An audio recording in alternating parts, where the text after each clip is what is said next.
Aksi Indonesia Gelap yang digelar ribuan massa di area Patung Kuda Arjuna Wijaya, Jakarta Pusat, mulai ricuh. Sejumlah massa mulai melempar botol ke arah polisi yang bertugas di sekitar lokasi pada malam hari. Di sisi lain, ada pula massa yang mulai menyalakan kembang api di sekitar lokasi aksi. Massa juga ada yang melemparkan bom molotov ke arah polisi.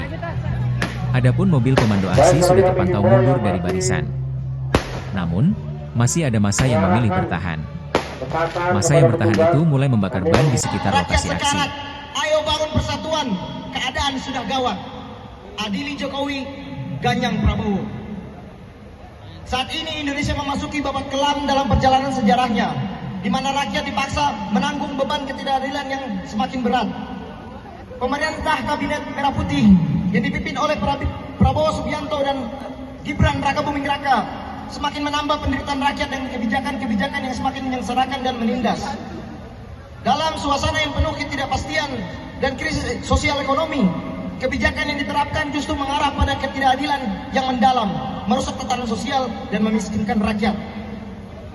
Penurunan daya beli masyarakat, tingginya biaya pendidikan, pemangkasan anggaran sosial, serta eksploitasi sumber daya alam tanpa memperhatikan dampak sosial dan lingkungan menjadi bukti nyata kegagalan pemerintah dalam menjalankan amanat rakyat. Rakyat semakin gusar dan marah melihat kinerja pemerintah yang tak mampu mengatasi permasalahan mendasar bangsa ini. Laporan-laporan terkait meningkatnya angka kemiskinan, pengangguran, dan ketimpangan sosial terus meningkat tanpa adanya langkah signifikan untuk mengurangi ketidakadilan ini. Pemerintah yang sudah seharusnya hadir untuk melindungi dan memajukan kesejahteraan rakyat, kini justru menjadi simbol penindasan. Negara ini seharusnya mengutamakan kepentingan rakyat, namun kenyataannya malah memperburuk kualitas hidup masyarakat, mengabaikan hak-hak dasar mereka, dan membuka jalan bagi semakin kuatnya oligarki yang menguasai negeri ini.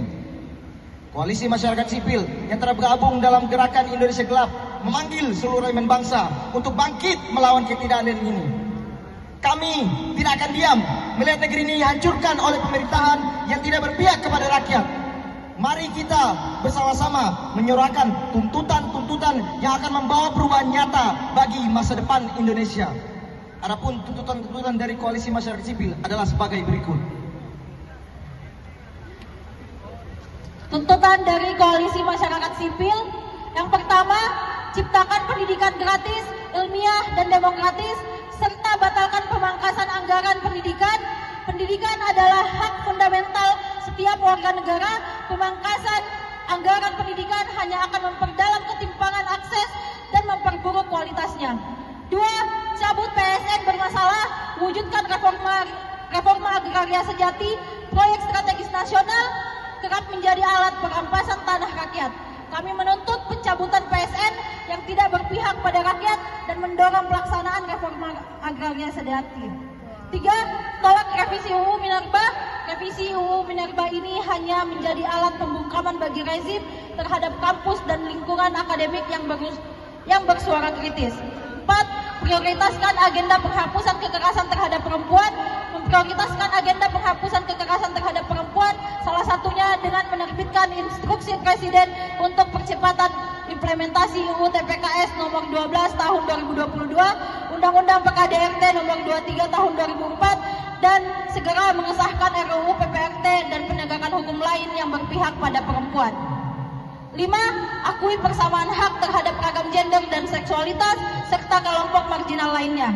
Menuntut pengakuan dan perlindungan hukum terhadap hak-hak kelompok minoritas gender, seksual, serta kelompok marginal lainnya agar terbebas dari diskriminasi dan mendapatkan kesetaraan dalam berbagai aspek kehidupan. 6. Wujudkan akses inklusif dan ramah disabilitas. Mendesak pemerintah untuk memastikan kebijakan dan infrastruktur publik yang inklusif serta menyediakan fasilitas yang ramah bagi penyandang disabilitas termasuk dalam pendidikan, pekerjaan, dan layanan publik. Sahkan RUU PPRT perlindungan pekerja rumah tangga. Pekerja rumah tangga butuh jaminan perlindungan dengan menetapkan hak-hak dan prinsip-prinsip dasar. Negara harus menjamin pekerjaan layak bagi pekerja rumah tangga. Kedelapan, hapuskan multifungsi ABRI. Keterlibatan militer dalam sektor sipil berpotensi menciptakan represi dan menghambat kehidupan demokratis. Yang ke-9, sahkan RUU Masyarakat Adat. Download Tribun X sekarang. menghadirkan lokal menjadi Indonesia.